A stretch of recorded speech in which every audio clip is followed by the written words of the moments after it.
నేను మిమ్మల్ని కోరేది, ప్రజలు మనకు అధికారం ఇచ్చారు. అధికారం ఇచ్చింది ప్రతీకారాన్ని తీర్చుకోవడానికి కాదు. మళ్ళీ చెప్తున్నా, ఎమ్మెల్యేలు అవుతారని మనకు అనిపిస్తుంది. ఇన్ని రోజులు వాడు వేధించాడు, నా కార్యకర్తలు ఆనందంగా ఉంటారు, నేను కూడా వేధిస్తే నా కార్యకర్తలు తృప్తి పడతారనుకుంటారు. కానీ అది మాత్రం చేయొద్దండి. మనకు అధికారం ఇచ్చింది ప్రజలకు సేవ చేయడానికి, తప్పులు చేసిన వాడిని శిక్షించడానికి.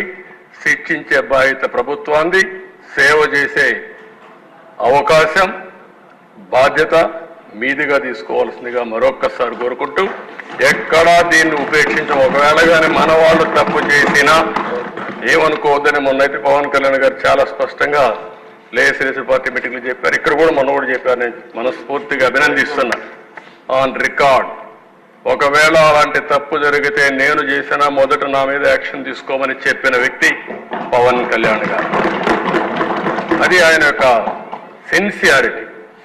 కాబట్టి మన మీద ఈరోజు అపోజిషన్ లేదు కాబట్టి మనం ఏదో మాట్లాడుకుంటే ఎవరు రేజ్ చేయలేదు అనుకుంటున్నాం. కానీ మనం చేసే ప్రతి పని 5 కోట్ల మంది అనుక్షణం నిరీక్షణ చేస్తున్నారు, వాచ్ చేస్తున్నారు. నేనేం మాట్లాడుతున్నాను, మీరేం మాట్లాడుతున్నారు, నా బాడీ లాంగ్వేజ్ ఎట్టుంది, అన్నీ కూడా ప్రజలు వాచ్ చేస్తారు, వాళ్ళే నిర్ణయిస్తారు. దయచేసి మీరు గుర్తుపెట్టుకోవాలి, మనం జవాబుదారీతనం ఈ హౌస్ 5 కోట్ల ప్రజలకి.